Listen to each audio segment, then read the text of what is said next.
Bonjour la famille, aujourd'hui on va parler de la pornographie et son impact. Abonne-toi, like et partage la vidéo.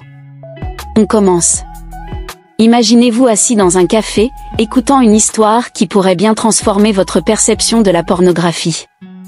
L'histoire que je vais vous raconter est celle de Marie et Paul, un couple comme beaucoup d'autres, mais dont la vie a été profondément marquée par la pornographie.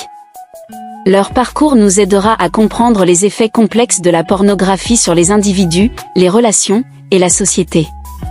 Marie et Paul se sont rencontrés à l'université. Jeunes, amoureux et curieux, ils exploraient ensemble leur sexualité. Comme beaucoup de jeunes de leur génération, ils ont eu accès à la pornographie via Internet. Au début, ils voyaient cela comme un simple divertissement, une manière d'épicer leur relation et d'explorer de nouveaux fantasmes. Un soir, après une longue journée, Paul a suggéré de regarder un film pornographique ensemble. Marie était un peu réticente, mais curieuse, elle a accepté. Ce soir-là, ils ont partagé des moments de plaisir et de découverte, pensant avoir trouvé un nouveau moyen de renforcer leur intimité. Au fil du temps, Paul a commencé à regarder de plus en plus de pornographie, souvent en secret. Il a remarqué qu'il avait besoin de contenu de plus en plus explicite pour ressentir la même excitation.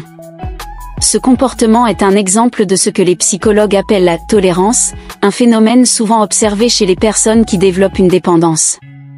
Paul a commencé à se sentir coupable et honteux de ses habitudes.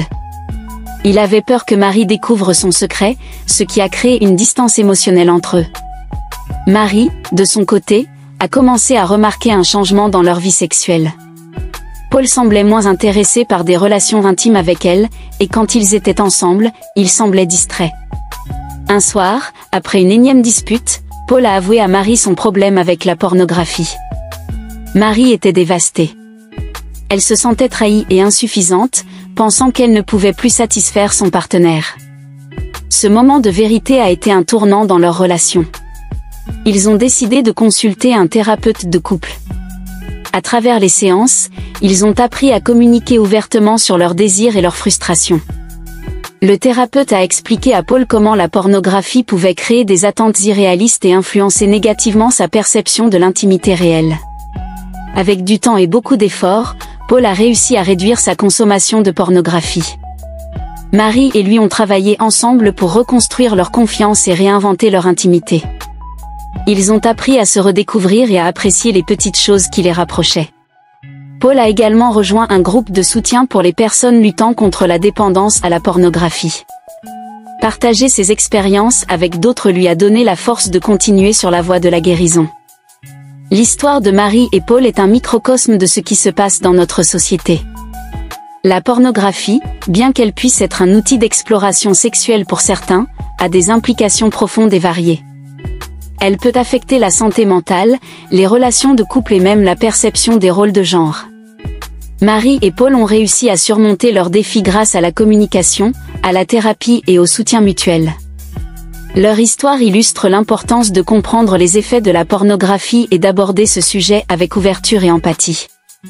En fin de compte, il est essentiel de promouvoir une éducation sexuelle complète qui inclut des discussions sur la pornographie, son rôle dans la société, et ses impacts potentiels.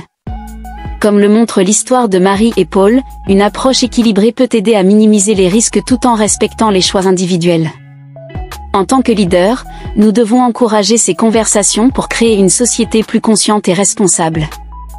Abonne-toi et like la vidéo. J'y offre un e-book gratuit.